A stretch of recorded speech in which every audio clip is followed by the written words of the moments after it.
Hey everybody, this is Adam Papagan, another episode of Adam Helps Angelo. My friend Angelo Mike just moved out here to Hollywood.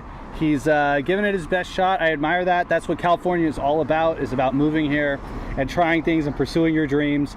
And you know, he's a lot more tenacious than a lot of people I meet, but he still has a lot of problems. And I just try to, I don't know why he's asking me for advice. It's not like I have it all figured out.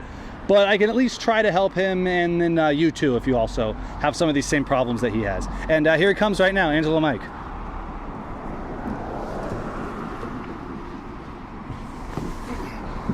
Hey, Adam. Hey, what's up, Angelo?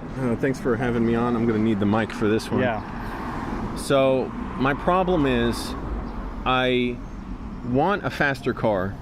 I need something where I can catch up to speed on the highway, especially around here where sometimes you got to come from a dead stop to catch, you got to merge into another lane and people are going 20 miles an hour. This car does not make it.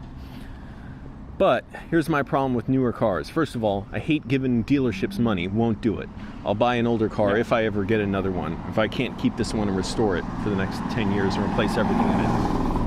My problem is I truly resent and despise all the new innovations in cars, like touch screens for the radio. So whereas before you could use a knob and change the station, now you have to press the screen, go into menu. You can't even just scroll through the channels on the radio.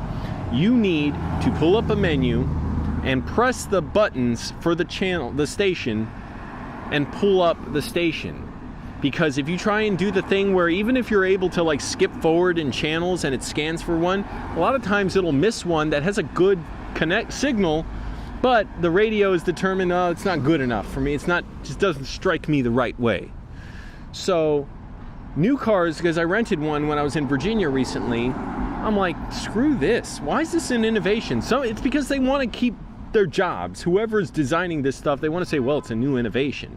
And then you throw on top of that the turn signals, where you notice this, they don't just go up and click. They're like this. You just press it and it goes straight back, and it just like a computer registers it. So if you're just changing a lane, it doesn't go off, and you need to like flip it the other way and then flip it back, and you can never get it done. So I'm thinking, why the hell? I want to change this whole system so they stop making cars that frustrate me and that have touch screens and don't work. So Adam, can you help me? Well, if you wouldn't mind holding that just to, for me. Oh, wow, okay. I'll take this. Well, Angelo, I actually agree with you. I think that buying a new car is a waste of money. I'll never buy a new car. I'll only buy a used car. They just, they depreciate in value. Luckily for you, there will always be older cars out there owned by little old ladies who don't drive them much, and you'll be able to find them. And by the time, you know, you will be at a point where you would be getting a used car that has a touchscreen, they're going to have self-driving cars at that point.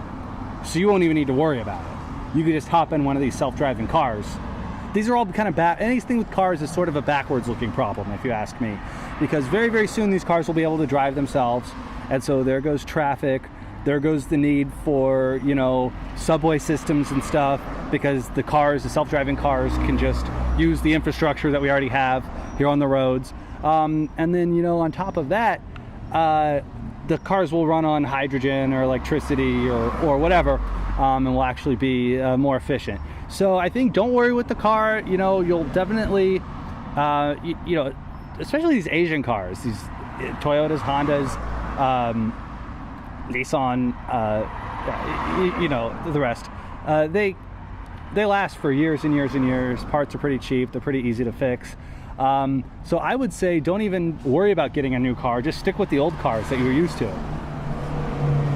Well, I gotta say, I actually vehemently disagree with you on the future of cars, because self-driving cars have so many dilemmas as far as, you know, if there's an accident, who are they going to hit? They have to decide whose life is worth less. iRobot. And we can only fit so many cars on the road. In Hollywood, I mean, yeah, they could move smoother if they could drive, but there's still only so much road. I don't think they can make any more roads. It's not going to cut through one of these buildings here. It's not going to help anybody. I think the future is public transportation. We need high-speed rail. We need better, like streetcars, trolleys, We need more subway systems. I think that's the way to go. So don't you think we can try and make a future where all this is possible? We can get everybody off the roads in safe, clean public transportation? No, I don't. And here's why.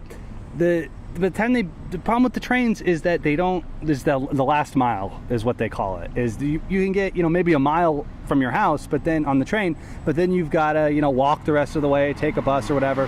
And it just takes longer than driving, and it's not as comfortable.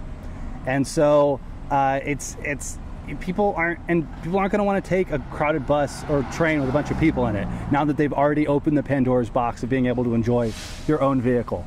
So, if the cars are constantly moving and they're going to exact spots and they're taking precise routes, and then the other thing is when the cars aren't being used, they'll be driving other people around. I don't think the self-driving cars will be owned by individuals. I think they'll be kind of like an Uber situation where they're always moving and you just hop into one and they take you exactly to your destination. And that will be more efficient. And, they're going to figure out this fossil fuel thing with the cars pretty soon. And then it's really just the battery capacity on the electric cars, getting that bigger and getting them to last longer and stuff like that. So I really think that cars are here to stay. And even gas cars are here to stay. For at least in our lifetime, you'll still be able to get a petroleum car.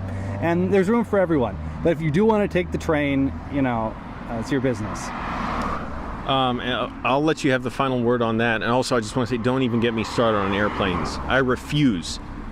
If I'm going to get an airplane, you can get me on when I want to show up. I don't have to show up 3 or 4 hours early to get on a plane. So that's that. And well, they might be looking at it as if you don't want to show up 3 or 4 hours early, we don't want you on our plane. They don't have to do all that TSA stuff. They don't need to. They know it's all for show. Yeah, we all know that.